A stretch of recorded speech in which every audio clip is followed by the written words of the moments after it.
Hello các bạn, chào mừng các bạn quay trở lại với nội dung tiếp theo của mình. Các bạn biết mình đang ở đâu không? Mình đang ở vườn quốc gia Cát Tiên. Bữa đến giờ toàn là làm các cái nội dung về rắn ở nhà với lại làm ở khu bảo tồn cho các bạn coi. Thì hôm nay mình sẽ làm một cái nội dung khoảng 2 ngày 3 đêm ở vườn quốc gia Cát Tiên. Thì mình sẽ giới thiệu cái hệ động thực vật ở đây cho các bạn xem. Ở đây thì là một cái vườn quốc gia mà nếu mà trong phía Nam thì chắc là nổi tiếng.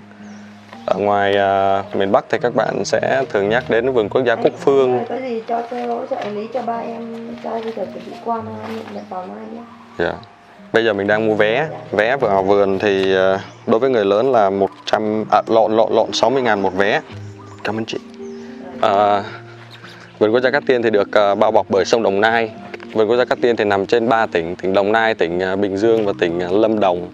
Thì đây là một cái vườn quốc gia mà được đánh giá về cái mức độ đa dạng sinh học rất là cao và cái sự bảo vệ, cái công tác quản lý ở đây rất là tốt, nên là mình sẽ chắc chắn với các bạn là trong vài ngày tới mình sẽ làm những cái nội dung rất là hay cho các bạn xem luôn. Các bạn sẽ được gặp những cái loại động vật mà thường các bạn sẽ thấy trong sở thú, còn bây giờ các bạn sẽ được thấy các loại động vật đó sống trong môi trường tự nhiên như thế nào ha.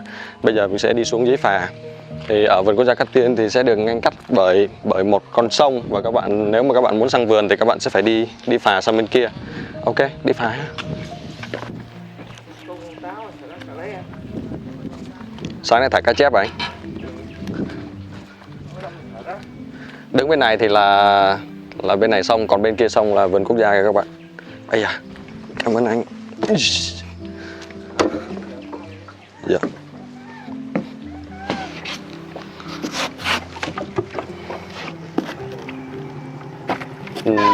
Mình không phải là dân sông nước nên mình hơi, tức là ở đây thì có kế hoạch để xây cầu rồi nhưng mà chưa biết bao giờ mới xây. Thì hiện tại bây giờ cũng vẫn đang đi phà để sang bên vườn quốc gia. Bên kia là trung tâm bảo tồn linh trưởng đảo Tiên. Ở bên đó là một cái hòn đảo mà được 2 cái nhánh sông bao lại. Bên đó nếu mà có dịp thì mình sẽ dẫn các bạn sang bên đó, tại vì bây giờ đang dịch, đang đóng cửa bên đảo Tiên. Thì trước đây mình có bàn giao cho bên đảo Tiên một bạn vượn đen má vàng, nhưng mà cách đây khoảng hơn nửa năm rồi, không biết là bây giờ sức khỏe của bạn có tốt không, hay là bạn ấy phát triển hay sinh trưởng ở trong đảo Tiên như thế nào rồi. Ở bên đó có một tiến sĩ người Pháp anh ha. Bà Marina là người Pháp anh nhỉ? Người Anh chứ. Người Anh. Bà Marina phụ trách bên trung tâm cứu hộ linh trưởng ở bên đó. Rất là nhiệt tình. Mình sẽ ở đây khoảng 3 ngày 3 đêm. Nếu mà mình có thể kết nối được với lại tiến sĩ và có thể sang bên đấy để mà làm nội dung cho các bạn xem, thì mình sẽ cho các bạn thấy được linh trưởng ở bên đó được chăm sóc rất là tốt. Để mà một con linh trưởng mà có thể từ tay của người buôn bán động vật hoang dã để mà đến lúc mà thả được về với môi trường tự nhiên nó rất là khó. Có những con mất hàng chục năm mà vẫn không thể nào mà học được các cái hành vi tập tính tìm kiếm thức ăn ở trong tự nhiên để mà quay lại. Thôi bây giờ mình đi lên trên vườn đi. Thank you anh. Ok, lên xe đi. Anh cho em về chỗ trung tâm du lịch để em lấy phòng.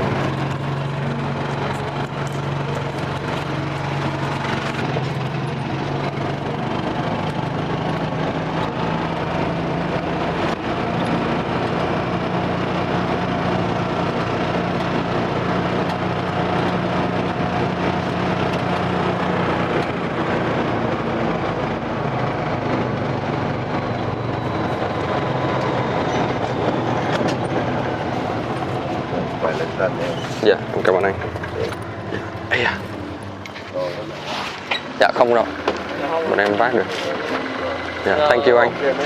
Dạ. Khi mà đến vườn quốc gia Cát Tiên ấy, thì các bạn muốn trải nghiệm thiên nhiên ở đây thì ở đây nó có rất là nhiều dịch vụ, nên là các bạn sẽ phải đến trung tâm du khách để mà để được tư vấn về các cái dịch vụ mà các bạn có thể trải nghiệm ở đây.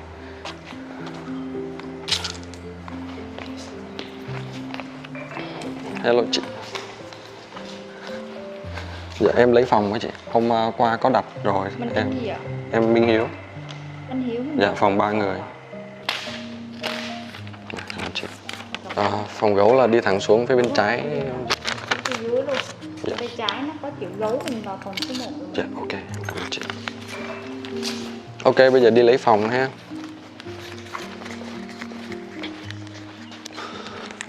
Ở đây phòng được đặt tên theo các loại thực vật, ví dụ như là cẩm lai nè, có tên tiếng Anh luôn rồi các bạn.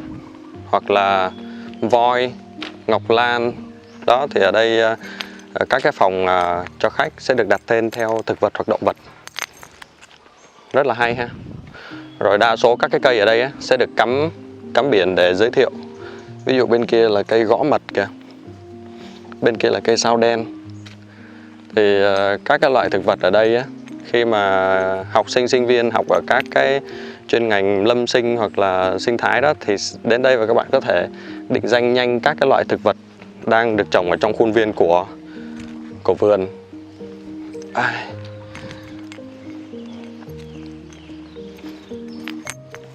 Các cái cổng rất là dễ thương. Ở đây là hồng hoàng. Hồng hoàng hình như bên này là phòng tại vì cái khu bên này nó hơi mới nên mình không có nhận ra đó. Ở đây đó, các cái cây trầu ông trầu bà nó sẽ leo lên các cái cây họ dầu, leo từ gốc lên đến ngọn luôn. Nó sẽ tạo ra một cái không gian rất là xanh á. Mặc dù ở đây bây giờ đang là 12 giờ trưa nhưng mà cái không khí nó cũng không có nóng lắm. Nóng nhưng mà nó thoáng chứ nóng không phải là nóng hầm nữa các bạn. Mình rất là thích cái không khí ở đây luôn đấy. Chim nó sẽ hót ở xung quanh các cái khu nhà mà các bạn ở ấy. Gấu. Đây rồi, đến phòng mình rồi này các bạn.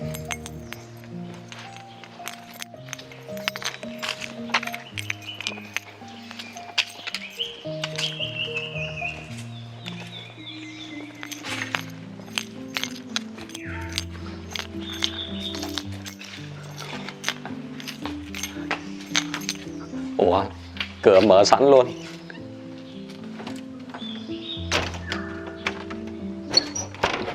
Có phải cái cửa nó bị hỏng rồi. Ở đây thì mình thường thuê phòng cơ bản thôi. Ở đây thì sẽ có máy lạnh này, có máy nước nóng.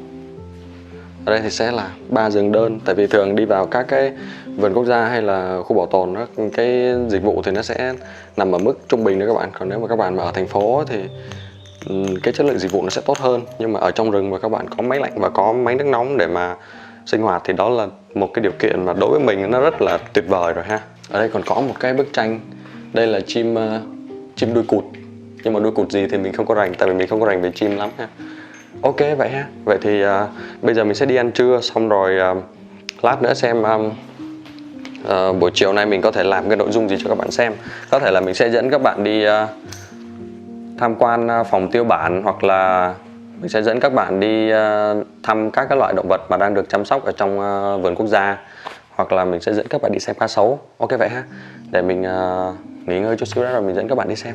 Thì bây giờ mình đang ở vườn quốc gia Cát Tiên và giới thiệu với mọi người đây là anh Khánh. Anh Khánh thì trước đây anh Khánh công tác bên phòng khoa học, nhưng bây giờ anh Khánh hôm nay anh Khánh trực tiếp dẫn mình đi cái tour soi thú đêm này luôn. Thì bây giờ mình đang ở trong vườn quốc gia luôn này. Đây là cái khu vực mà có rất là nhiều động vật hoang dã sẽ hoạt động vào buổi chiều và buổi tối. Thì anh Khánh cho em hỏi là nếu mà buổi chiều như thế này mà bây giờ mình đi xem động vật hoang dã thì mình có thể thấy được cái loài gì mà nó hoạt động vào buổi chiều ấy?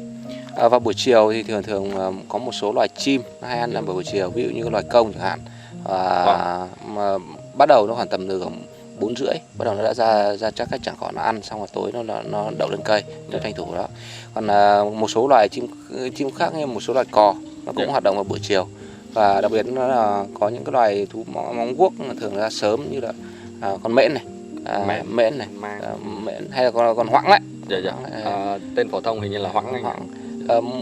Và một số con nai cũng có thể thường hay ra sớm, ăn sớm. Nhưng tuy nhiên nếu mà để mà xem những các loài thú móng guốc ấy, mà được nhiều hơn ấy, thì nó thường là vào buổi tối, bắt đầu từ khoảng từ 6 giờ cho đến 8 giờ thì lúc đó giai đoạn bắt đầu nó đi ăn.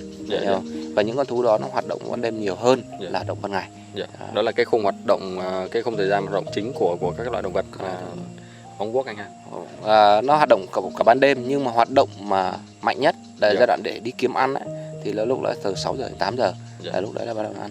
Khi nó kiếm ăn nó no rồi bắt đầu nó nằm nghỉ, nhai lại và tiếp tục vào buổi sáng, đến buổi sáng là nó lại tiếp tục đi kiếm ăn và ăn xong rồi nó lại nhai lại, nằm xuống nó nhai lại, và cuối cùng khoảng tầm 6 giờ sáng là bắt đầu nó về nó nghỉ. Bắt đầu nghỉ ngơi. Thì bắt đầu các cái loài thú đó sẽ tìm những cái nơi mà kín đáo này, hoặc là không bị nắng quá anh ạ, để mà không có bị tiêu hao quá nhiều năng lượng cho ngày hôm sau. Còn cái thời gian hoạt động chính của các cái loại thú Mông Quốc lớn đó, ví dụ là nai này, con hoãng này, thì sẽ hoạt động vào buổi chiều tối hoặc là buổi sáng. Thì ngoài ra vào những thời điểm mà cỏ non ấy, mình cũng có thể gặp cả những con loài như bò tót. Heo rừng cũng có thể gặp được. Heo rừng bây giờ ở đây rất nhiều. Heo rừng rất là nhiều đúng không anh? Buổi tối nữa mình có thể gặp những các loài thú ăn thịt nhỏ như là con cầy hương, cầy vòi hương. Đó. Đây là hai loài khác nhau anh nhỉ? Đây là hai loài khác nhau. Cầy hương thì sẽ nhỏ hơn cầy vòi hương một chút xíu hay anh? Thực ra nếu mà nhận diện nhanh nhất ấy, vào buổi ban đêm, con cầy hương và con cầy vòi hương ấy, ở chỗ cái khoang đuôi. Con cầy vòi hương là nó không có khoang đuôi, nó có đen, nó đuôi nó suôn màu đồng màu như vậy. Nhưng con cầy hương thì nó sẽ có khoang trắng với khoang nhiều khoang trắng với khoang gọi là giống như con mèo mướp này nhé. Bộ lông. Khoang trắng và khoang gọi là cho mình xám đen. Vậy thì bây giờ trời thì nó cũng sắp tối rồi anh ha. Bây giờ mình sẽ đi xuống đó để mình soi xem là mình có thể gặp được các bạn công hay không. Sau đó rồi mình sẽ đi soi một lúc vào ban đêm để xem là có các loại thú Mông Quốc lớn mà mình có thể quan sát được không, để mình ghi hình lại cho mọi người xem. Tại vì mọi người không nghĩ là ở Việt Nam còn có những nơi mà có nhiều động vật hoang dã mà sống trong môi trường tự nhiên như vậy. Thì hôm nay anh em mình, nhiệm vụ của anh em mình là đi cho mọi người thấy các loại động vật hoang dã mà sống trong môi trường tự nhiên nó đẹp như thế nào, nó mập mạp, rồi có thể là sừng, rồi lông rất là mượt, để cho mọi người thấy được động vật hoang dã nó sống ở trong tự nhiên thì nó sẽ đẹp hoàn hảo như vậy. Vì đây là một ngôi nhà của nó mà, và nó sống đúng ngôi nhà của nó cảm thấy nó được tự do, và cái thần thái của con thú nó khác hẳn con thú nuôi nhốt trong chuồng bị nuôi nhốt. Ok, vậy thì anh đi anh ha.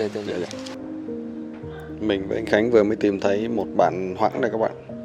Mình không biết ở chỗ các bạn gọi là gì, nhưng mà bình thường thì bạn này sẽ có cái tên là mãng, hoãng, hoặc là mang, hoặc là mện, hoặc là con đỏ. Thì đây là một loài thú Mông Quốc nhỏ, khoảng tầm khi mà trưởng thành thì có cái trọng lượng tối đa khoảng 20 cho đến 25 kg. Có một cái điều rất là đặc biệt, đó là một con hoãng được trưởng thành thì sẽ có cả răng nanh nữa. Thì loài này cũng có thể tấn công con người nếu mà gặp nguy hiểm, hoặc là khi mà thợ săn mà bắt cái loài này đó, thì loài này có thể dùng răng nanh để mà tự vệ, cũng có thể gây ra những cái vết thương rách trên cơ thể.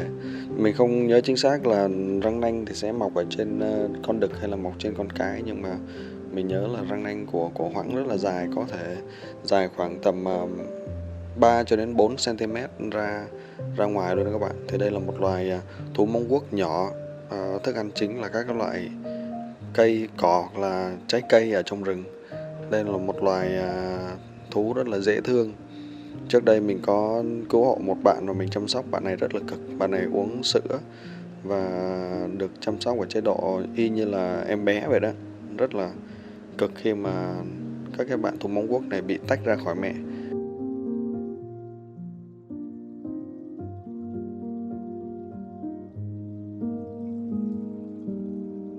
Mình với anh Khánh vừa mới gặp một đàn công đang múa. Bây giờ mình với anh Khánh sẽ đi ghi hình cái bầy công để cho các bạn xem. Hy vọng là sẽ quay được cái cảnh mà công đang múa để mà dẫn dụ công cái ha. Ok, bây giờ các bạn đi chậm thôi, nói nhỏ thôi nha.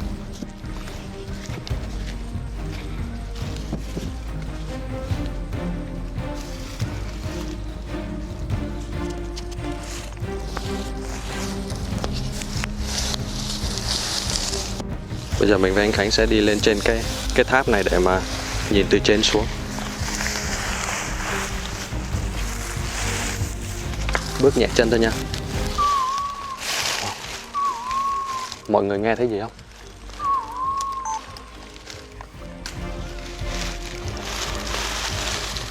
Tiếng của công đó mọi người.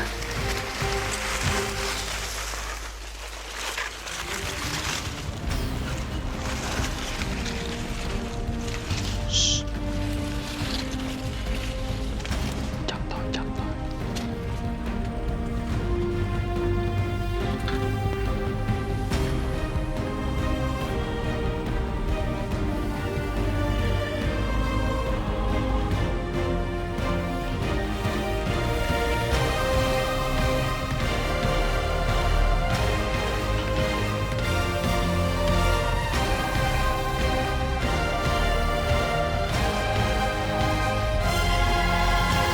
Mình với anh Khánh đang đi rất là nhẹ nhàng để mà công không phát hiện ra, để có thể quay cho các bạn xem các cái hành vi của công trong môi trường tự nhiên.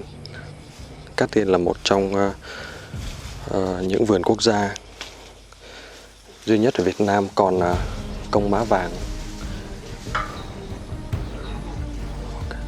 Đây là một loài công đặc hữu của Việt Nam. Ok. Ây da, ong đốt rồi. Trời, em bị ong đốt. Không sao, không sao, ong. Dạ, ong này là ong lạ thôi. Mình với anh Khánh đang này các bạn coi này, có một tổ ong vừa mới đốt mình 4-5 phát rồi. Ây da, không sao, không sao. Không mong muốn là Ồ, em thấy rồi. có khéo. Ok, dạ, dạ. Bây giờ em được lấy camera mấy anh mình lên. Ok, nhẹ thôi, cúi cái đầu xuống nha. Dạ.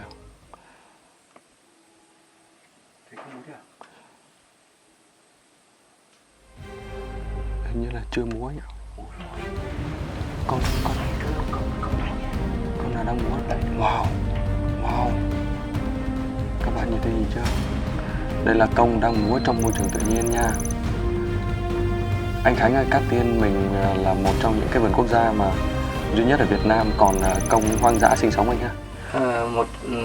Vườn quốc gia Cát Tiên là Gióc Đôn nữa. Gióc Đôn bây giờ còn rất ít.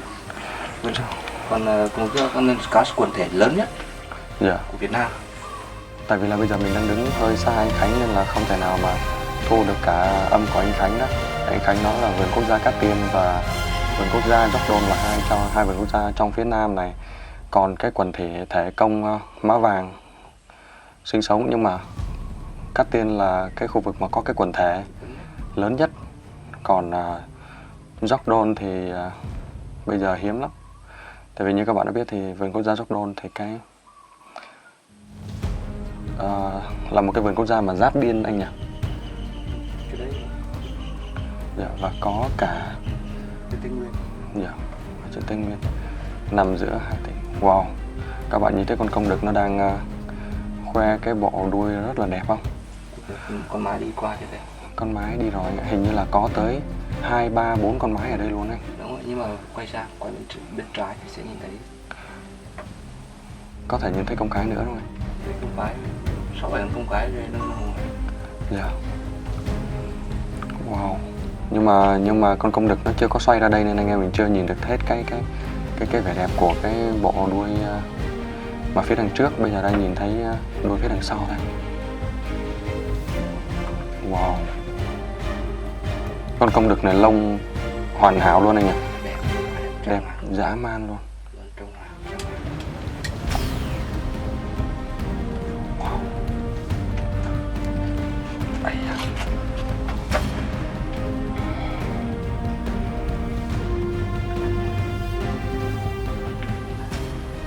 Wow, con công nó xoay mặt trước ra rồi anh Khánh ơi. Wow. Nó đang rung cả một bộ đuôi luôn. Khi một con công nó dang ra thì chắc là chắc phải rộng khoảng hơn 2 mét anh Khánh. Yeah. Tại vì con cái đang đứng ở đằng trước nên con công nó không có quay mặt về phía này. Đó, các bạn chuẩn bị này, 1, 2, 3, 4 công cái này và một công đực này. Chuẩn bị công đực xoay người qua bên này. Hình như là có một con đực non. Đó, các bạn thấy không? Đây là những khoảnh khắc rất là khó để có thể ghi hình ở trong tự nhiên này. Công vào buổi sáng hoặc là buổi chiều tối thì Công sẽ đi ra các cái bãi cỏ trống như thế này để mà ăn và để dẫn dụ công cái. Ở phía xa, phía bên tay trái thì có một cái hồ nước nhỏ, một cái vũng nước nhỏ, tại vì bây giờ đang là đầu mùa khô nên là nước đang rút dần về rồi. Wow, múa lâu ghê luôn.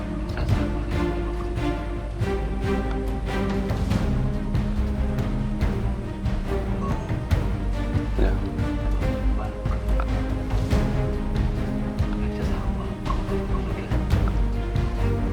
Em thấy ở bên vũng nước thì có hai xa tích ra ngoài ạ.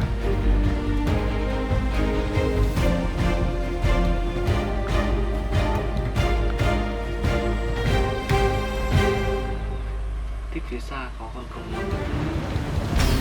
À đây đúng không anh? Hai con phía Lên bên trái, lên trên. xa nữa, đi trái nữa.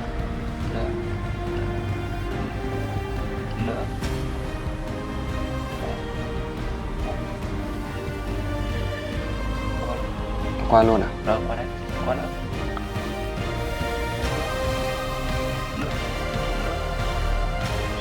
Đây. Đây. Con công đực này cũng đẹp này anh ha, nhưng mà đang đi một mình. Các con đực này thành các con cái. Dạ. Wow, để em zoom lại gần cái con công mà đang múa lâu ghê, anh vẫn đang còn múa này.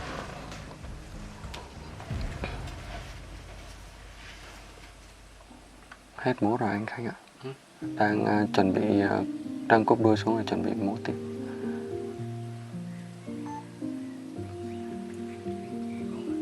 Phía bên phải các bạn là bạn công lúc nãy múa đó. Sau khi mà dẫn dụ thì các cái con công khác đã bắt đầu di chuyển sang phía bên tay trái. Bên tay trái có một cái hố nước nhỏ, đây là cái hố nước cuối cùng của cái khu vực này. Đây là cái sinh cảnh sống của công này. Thì khi mà các cái vùng khác đã hết nước thì bắt đầu công sẽ tụ về một vị trí có nước để mà uống nước và kiếm ăn xung quanh cái nguồn nước này. Còn phía bên trên góc trái, phía bên trên các bạn thì có một con công đực. Ở trên đó cũng có một cái hố nước khác nữa, nhưng mà có thể là công đã chia cái khu vực, chia lãnh thổ ra để quản lý. 19 con. Tổng là 19 con anh. Anh trước đây anh đã thấy bầy công nào lớn hơn bầy này chứ anh? Chưa. Lần đầu tiên anh thấy có công có cụm nhiều như vậy. Bình thường nó sẽ là 10 con. 10 con và 4 con. Một đực đi với lại 2-3 cái. Hai đực. Thường đực bên kia một đực, mà bên này một đực. Nhưng con đực mạnh nhất nó sẽ ở chỗ 4 con công mái. Và tổng là tức là thường là 6 con một lần đấy. Còn cũng có lúc là có 4 con cái đi cùng với nhau thôi. Chứ không có công đực. Không được. Anh được anh chỉ khi mà nó muốn tiếp cận con cái, muốn giao phối thì bắt đầu nó đi lại gần. Còn bình thường nó ăn anh cũng đi ăn một mình. Anh tháng mấy là công bắt đầu giao phối với sinh sản anh? Bắt đầu tùy theo thời điểm, thời tháng 12, cuối tháng 12. Cuối tháng 12 cho đến tầm tháng 2 là bắt đầu là nó trong giai đoạn đó là giai đoạn sinh sản. Là từ tháng 5 cho đến tháng 7 là công con nhiều, là cũng là sinh sản của nó luôn. Một năm nó sinh sản 2 lần. 2 mùa, có 2 mùa sinh sản. Vậy là đều rơi vào đầu mùa khô và cuối mùa khô anh nhỉ? Đầu mùa khô và cuối mùa khô. Chứ nó không sinh sản vào mùa mưa, tại vì các loài chim thì nó ít sinh sản mùa mưa nhỉ? Cái tỷ lệ hao hụt nó cao. Bởi vì giai đoạn đó nếu mà nó vào mùa mưa mà nó sinh sản lại thì cái trứng nó không ấp nổi, nhiệt độ nó không nổi. Em hiểu rồi. Mùa mưa thì bắt đầu tháng 7 nhiều nhất. Còn tháng 5, tháng 6 là nó vẫn ấp, là vẫn sinh sản được bình thường. Vậy là cứ trong mùa khô là có thể nhìn thấy công con và thấy công múa. Đó thì các bạn thấy rồi đó. Giai đoạn công múa là giai đoạn là từ tháng 12 cho đến tháng 2. Đấy, còn nếu nhìn công con ấy là sau giai đoạn đó. khoảng 1 Và- tháng ấp trứng và khoảng 20 mấy ngày ấp trứng. 20 ngày ấp trứng. Sau đó thì sẽ thấy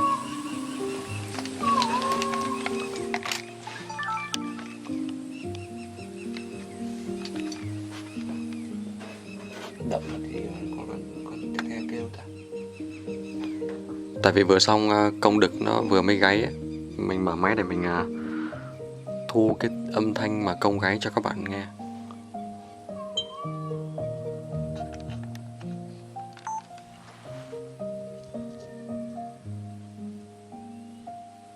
Tiếng thứ hai đấy.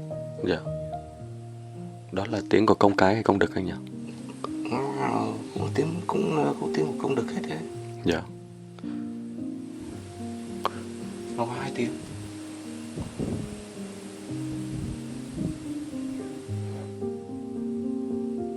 Ở đây chỉ thấy 2 con công đực thôi. Như anh Khánh nói đó, một con ở phía bên tay phải, một con thì ở xa hơn. Thì như lúc nãy mình vừa mới ghi hình đó, các bạn thấy rồi đó.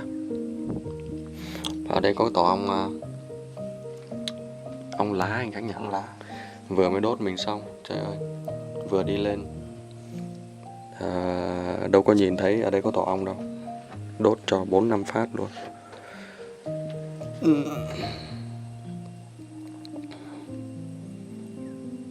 Ok vậy các bạn nha, bây giờ mình với anh Khánh sẽ chờ để cho trời tối để xem bò có ra không thì sẽ ghi hình được bò cho các bạn xem. Còn nai với lại con mẻn này nhỉ thì chắc chắn là sẽ ghi hình để cho các bạn xem, tại vì cái xác suất mà gặp thú đi ăn đêm ở trong vườn quốc gia Cát Tiên là 100%. Nếu mà nhiều đêm mà gặp nhiều, nai là 100%. gặp nai là 100%. Còn các thú khác tùy theo địa điểm. Dạ, tùy theo sinh cảnh, tùy theo điều kiện, theo thời điểm. Không chắc chắn, nhưng mà nếu mà các bạn mà ở trong phía Nam này, các bạn nếu mà muốn xem tận mắt động vật hoang dã sống trong môi trường tự nhiên á, thì mình thấy Cát Tiên là một trong những điểm mà mình đánh giá cực kỳ cao luôn. Đây, cho các bạn coi này, ong đốt này, trong lòng bàn tay nữa. Ây da. Ok vậy ha, chờ đến tối nha.